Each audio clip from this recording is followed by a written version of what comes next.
Hola, buenos días. Vamos a arrancar. ¿Cómo están? Espero que hayan pasado bien su día del estudiante. Vamos a arrancar hoy. Se terminó los festejos, ahora vamos a estudiar. Vamos a arrancar con la clase de esta semana. Estamos, si nos acordamos, en la unidad número 2.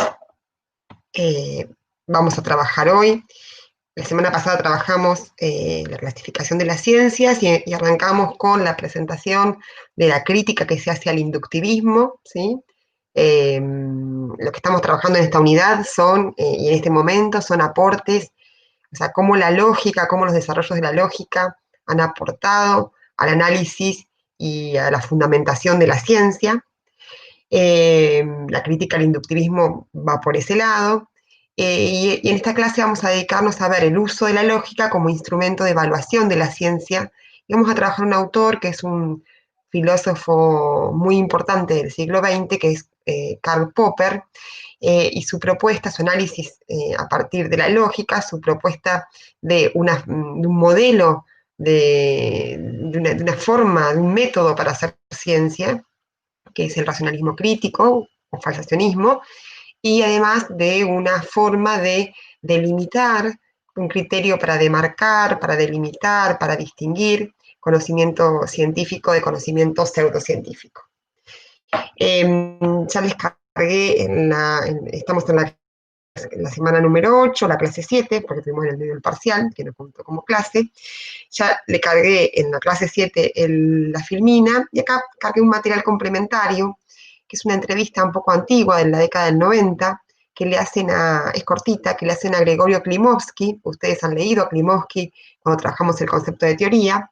Bueno, le hacen una entrevista a Klimovsky en ocasión de la muerte de Popper, y ahí hablan un poco de la figura de Popper. En 8 minutos me parece que está bien para que ustedes tengan una idea del autor. Si buscan en internet, en YouTube, hay varios documentales en donde Popper, que murió, como les decía, en la década del 90, él presenta su teoría epistemológica, su filosofía de la ciencia, pero también presenta algunas teorías políticas que él tiene. La última etapa de Popper fue muy fructífera en desarrollos de teorías políticas y muy cercanas a liberales, por supuesto. El tema es que esos videos están en inglés, están con subtitulado en inglés, pero no quería yo ponérselos por si ustedes no manejan la lengua extranjera, pero si alguno sí entiende el audio o el subtitulado en inglés, busquen, porque bueno, ahí pueden tener documentales de 1 hora que presentan la obra del autor.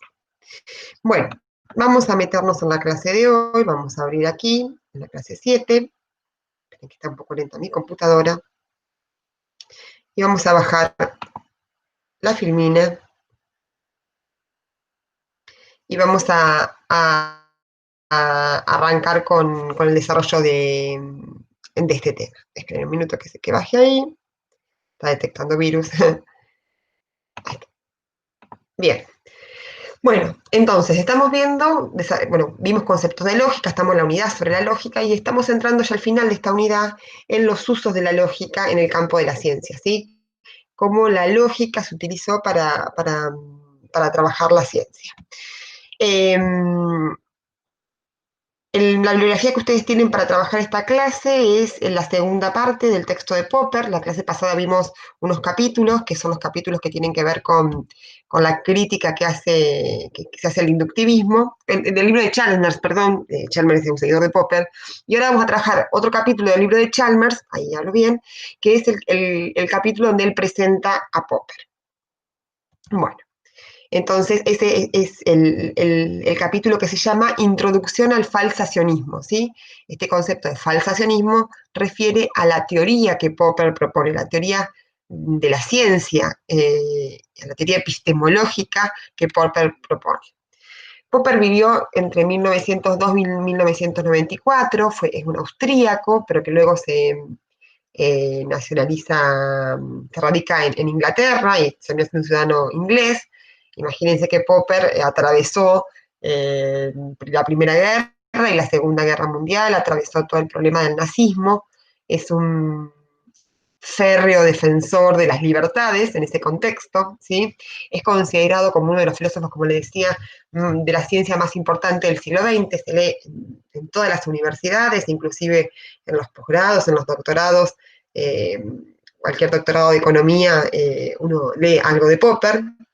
Uno de los libros más importantes, el que vamos a trabajar hoy, de Popper, se llama La lógica de la investigación científica. O sea, es un filósofo de la ciencia que va a pensar la ciencia en clave de lógica, ¿sí? Va a ir al campo de la lógica a buscar recursos para pensar la ciencia y para hacer una propuesta de ciencia, de cómo hacer ciencia, ¿sí? No solo analiza la ciencia, sino que propone cómo hacer ciencia.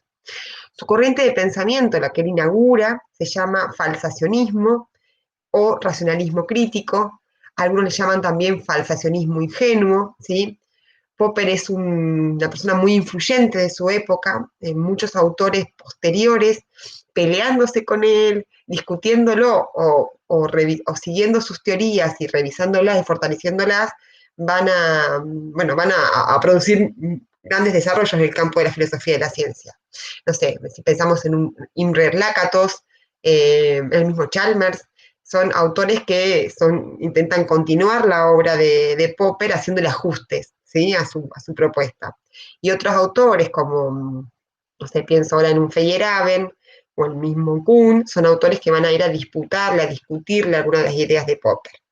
Está inscrito en la filosofía inglesa o la epistemología inglesa, la escuela inglesa de filosofía de la ciencia, y es muy crítico de los desarrollos del Círculo de Viena, que es un grupo de filósofos que van a poner mucho énfasis en el valor de la inducción como proceso de producción de conocimiento, ¿sí? Ahora vamos a ver. Y es un férreo crítico, o sea, un crítico muy fuerte del inductivismo. ¿Qué implica, digamos, cuáles son las ideas más fuertes del falsacionismo y que van a discutir al inductivismo? Para Popper para el falsacionismo, y creo que a partir de él es uno de los grandes aportes que él realiza al campo de la filosofía de la ciencia, eh, la observación no es lo primero, digamos, uno cuando quien conoce no parte de una observación pura, ¿sí? Sino que toda observación está informada, está formada, eh, la teoría le da forma a la observación. Es decir, la observación es guiada siempre por teoría, no hay posibilidad de observación pura. Esa es una premisa fundamental que va a discutir fuertemente a la teoría inductivista, que entiende que se parten de observaciones singulares y de observaciones ateóricas, ¿sí? Entonces, siempre por eso es racionalista, digamos, porque lo que prima es la razón, es la teoría, ¿sí? Y en el texto de Chalmers hay múltiples ejemplos acerca de cómo las teorías para los científicos, pero los conceptos más generales, aunque no sean científicos, en la vida común, modelan nuestra forma de percibir el mundo, ¿sí? Esa es una noción. Después, otra noción que él va a tener es que como la teoría orienta nuestra observación y no hay observación pura, eh, siempre vamos a encontrar observaciones o datos de la realidad que refuercen nuestras teorías, ¿sí? Porque hay una primacía de las teorías sobre la observación, sobre la empiria. Entonces, una teoría no puede decirse verdadera porque haya un elemento observacional que la reafirme, porque es muy probable que nosotros encontremos esas observaciones orientadas por la teoría, ¿sí? Entonces, él va a discutir mucho la idea de la verificación, es decir, que una teoría es verdadera porque hay datos de la realidad que la refuercen.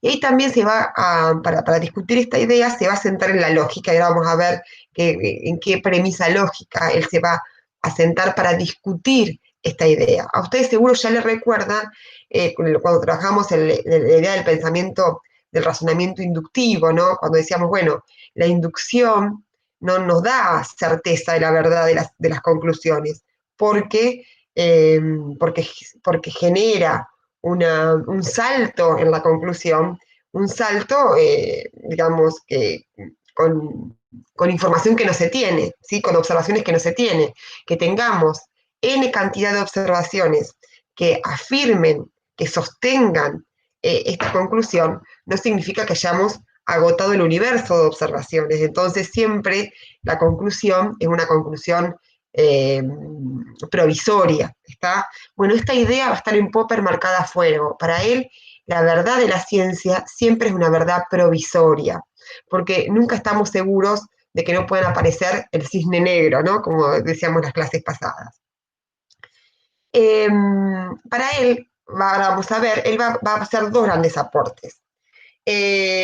Por un lado, va a proponer un modo de hacer ciencia, ¿está? Un modo un modo y una explicación de cómo se hace ciencia, ¿sí? Alternativa a la explicación inductivista, ¿está? Alternativa a la explicación que pone el énfasis en la inducción. Él va a proponer un modo de hacer ciencia, que es el modo del falsacionismo, o un modo que es el hipotético deductivo, o una corrección al método hipotético deductivo. Entonces él va a proponer una forma de hacer ciencia y va a explicar una forma de hacer ciencia. Pero además va a proponer una fórmula para poder demarcar, delimitar teorías verdaderas o teorías científicas de teorías pseudocientíficas, no teorías verdaderas, teorías científicas de teorías pseudocientíficas. ¿Está?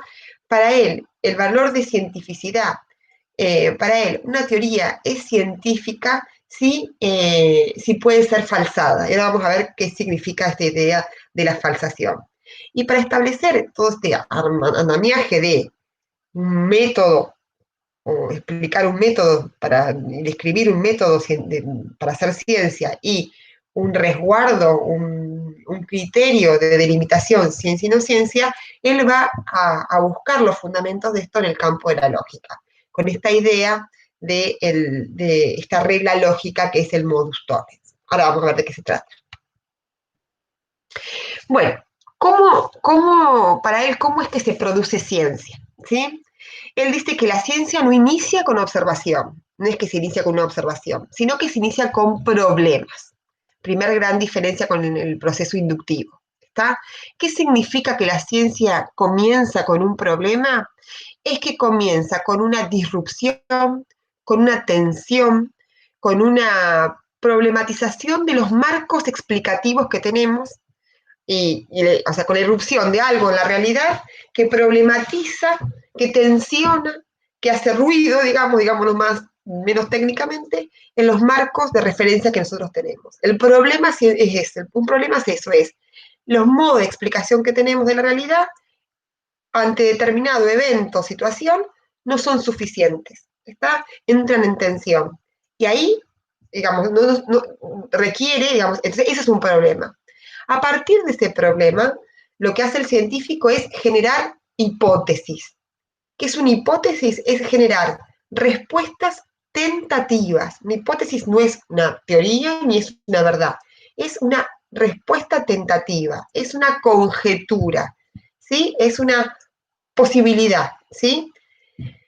Una hipótesis que sea una respuesta tentativa a ese problema. Esas hipótesis tienen que tener ciertas características que en la próxima filmina vamos a detallar más, que es que tienen que ser falsables. Ahora vamos a ver qué significa que una hipótesis sea falsable, ¿sí? Entonces, está el problema, luego a partir de ese problema el científico propone una respuesta tentativa, que se llama hipótesis o conjetura, que tiene que tener la característica de ser falsable. A partir de esa hipótesis, de esa respuesta,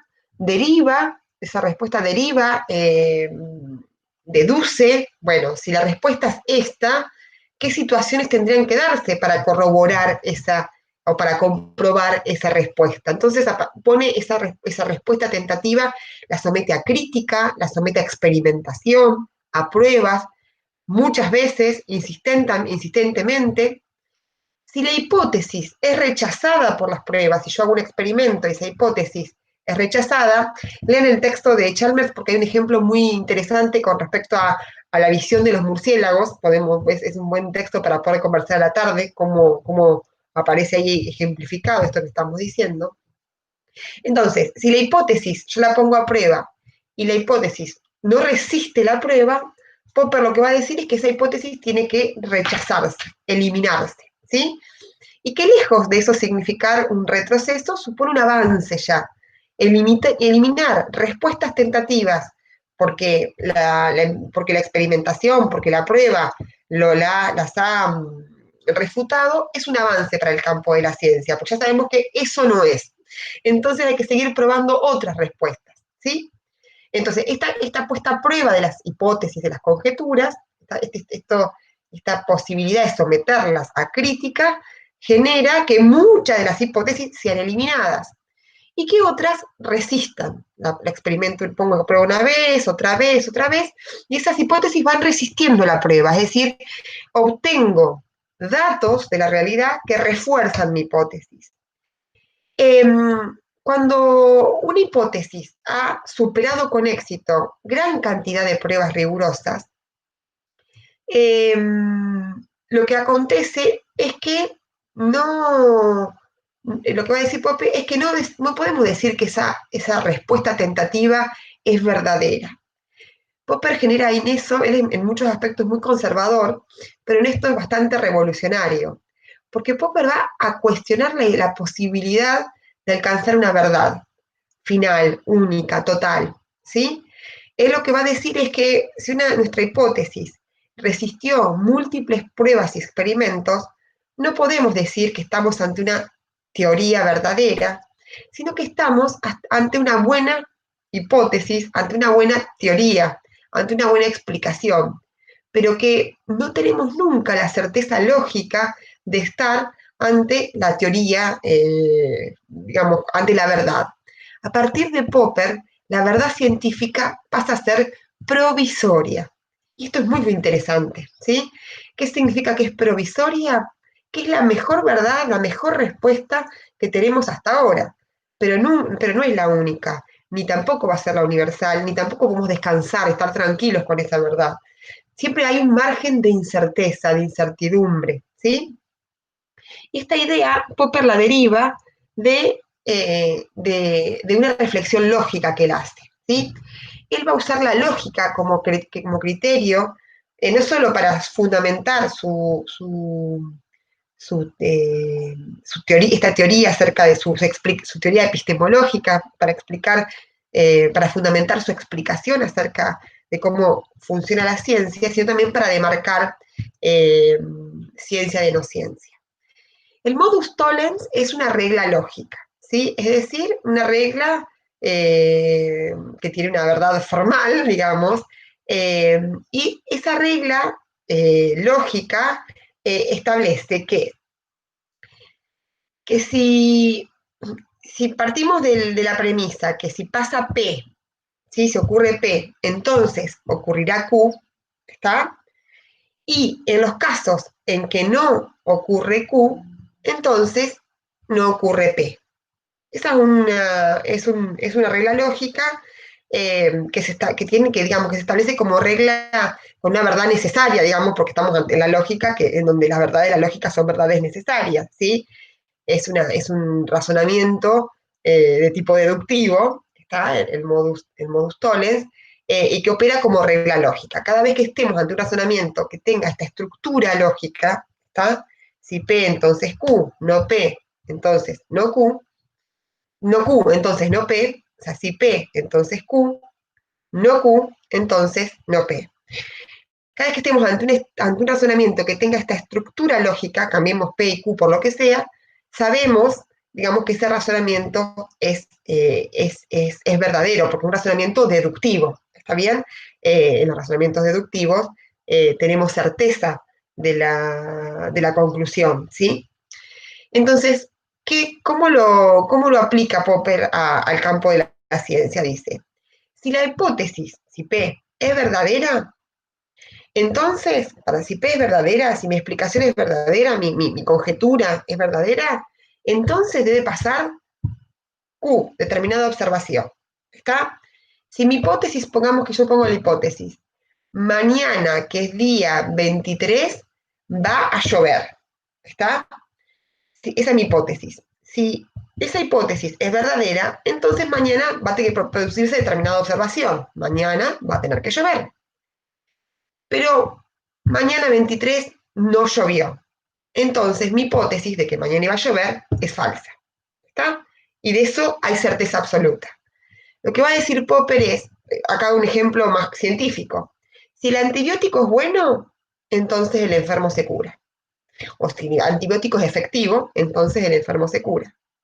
No se da el caso, el enfermo no se cura, entonces el antibiótico no es bueno. ¿Está? Lo que va a decir Popper es que de lo único que tenemos certeza lógica en el campo de la ciencia es del error. De lo único que tenemos certeza lógica es cuando nuestras hipótesis son refutadas. Si una hipótesis es refutada, tenemos, o sea, si P, entonces Q, y no Q, está, digamos, si la consecuencia observacional de nuestra hipótesis es negada, está, es falsada, el enfermo no se cura, mañana no llueve, ¿sí? Si acontece eso, que nuestra hipótesis es falsada, entonces tenemos absoluta certeza que nuestra hipótesis era falsa, estaba errada y hay que eliminarla. De lo único que tenemos certeza lógica, entonces, va a decir Popper, en el campo de la ciencia es del error. Y va a usar esta premisa lógica para establecer, primero, esta idea, digamos, esta explicación que di antes acerca de cómo se produce la ciencia, con hipótesis, o sea, con problemas, con hipótesis, con conjeturas que intenten resolver esos problemas, con una fuerte experimentación que ponga a prueba esas hipótesis, y en el caso en que las hipótesis son refutadas, son no Q, está, entonces la hipótesis es eliminada. Pero, ¿qué es esto? ¿Qué características tiene que tener esta hipótesis? ¿Sí? Eh, lo que va a decir Popper es que esta hipótesis tiene que ser falsable, ¿sí? Es decir, vamos a diferenciar falsada de falsable. Falsable, toda palabra que termine en hable, ¿sí? Tiene que ver con una posibilidad, con una probabilidad, ¿sí? Con una posibilidad. Alguien que es eh, denunciable es alguien que tiene la posibilidad de ser denunciado, ¿sí? Alguien que es amable es alguien que tiene la posibilidad de ser amado. Algo que es amado, ¿sí? Cuando termina en ado, es que es amado, ¿sí? Que es se ha producido el hecho, ¿sí? Entonces, falsable, una hipótesis falsable porque en sus condiciones de formulación, en sus características, contiene la posibilidad de ser falsada, es decir, de ser refutada, es decir, de que aparezca una observación que la contradiga.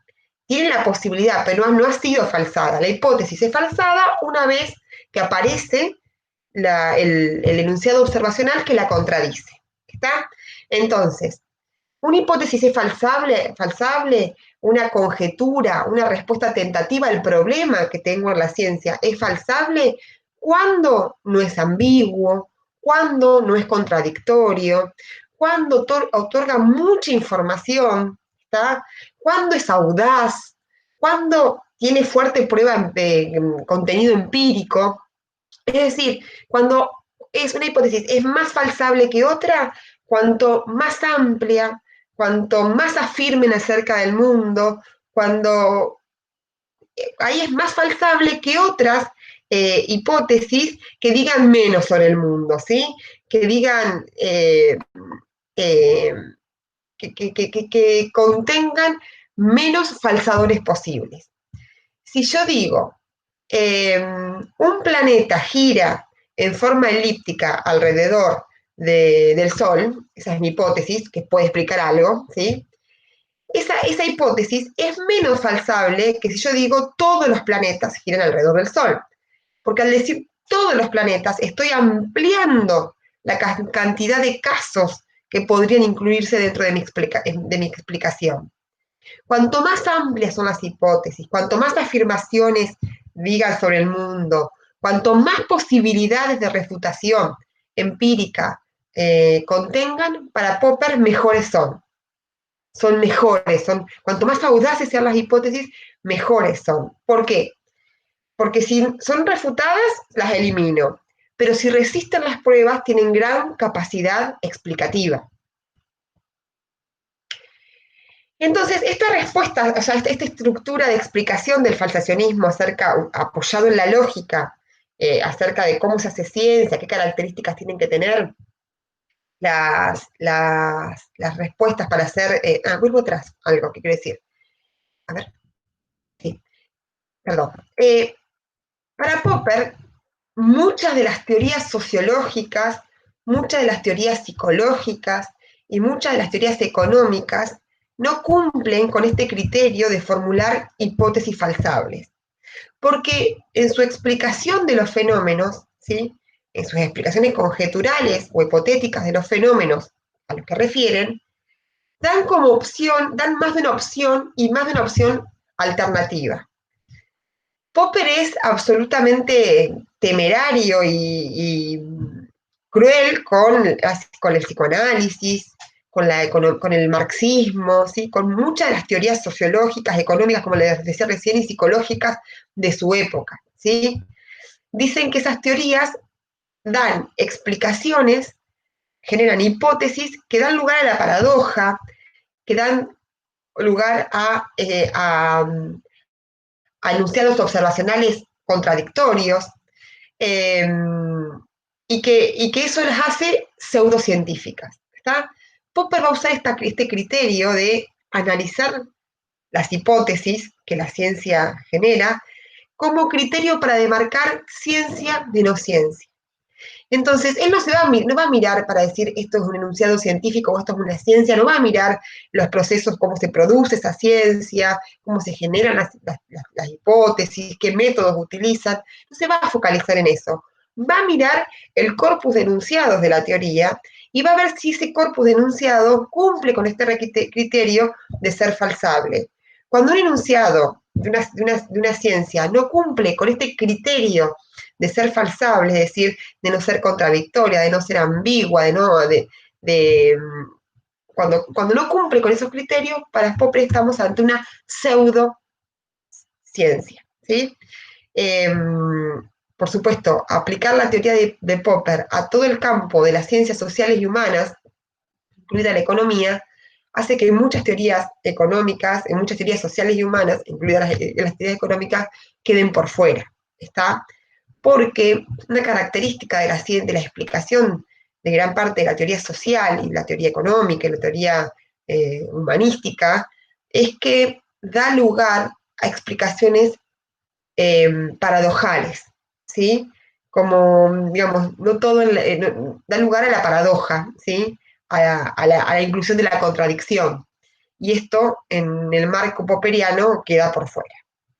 Entonces, su teoría, su lógica, ¿sí? Su teoría epistemológica, es decir, su explicación de cómo funciona la ciencia, su filosofía de la ciencia, con fuerte basamento lógico, hace que Popper demarque en el campo de las ciencias eh, ciencias de pseudociencias, es decir, que proponga criterios de delimitación a priorísticos, es decir, a priori para establecer qué es científico de lo que no es científico.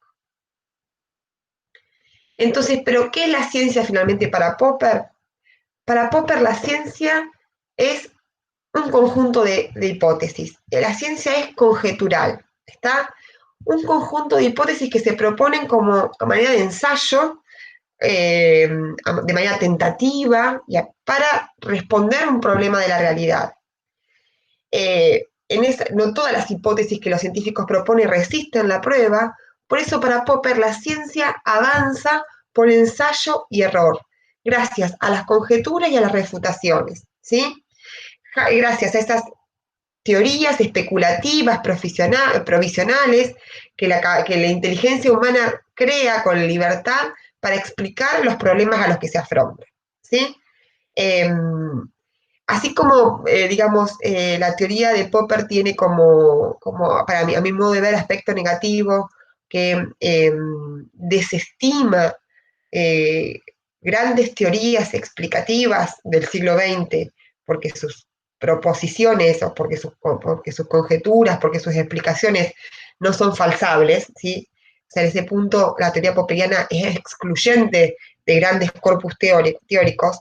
Si bien tiene este punto que para mí es negativo, tiene como potencia, como fuerza, el darle un manto de humildad a la ciencia, ¿sí? El advertirnos a los científicos que todas nuestras elucubraciones, que todas nuestras elaboraciones, por más respaldadas que estén por grandes experimentos o por observaciones, por la empiria, siempre van a ser explicaciones conjeturales, provisionales, que siempre nos puede aparecer el cisne negro. Entonces tenemos que tener una actitud de mucha prudencia ante nuestras afirmaciones y ante los resultados de nuestras investigaciones, por el grado de provisionalidad que tiene la ciencia. Y esa provisionalidad Popper la va a fundamentar en razones lógicas, ¿sí? En esta idea, en esta razón, en esta regla lógica que nos dice que de lo único que tenemos certeza es del error y nunca de la verdad, del acierto. Bueno, nos estamos viendo esta tarde en la clase de consulta, vamos a recuperar lo de la consulta de la clase anterior y lo que tengan sobre esta clase. Y en breve cargamos la actividad práctica para trabajar este texto, que va a consistir en alguna lectura y en algún trabajo sobre el texto de Chalmers, sobre el falsacionismo, que es un texto que no les va a resultar tan complejo porque es bastante didáctico. Muy bien, nos estamos viendo. Les dejo un abrazo y esperen que vuelva para acá. Y nos vemos esta tarde.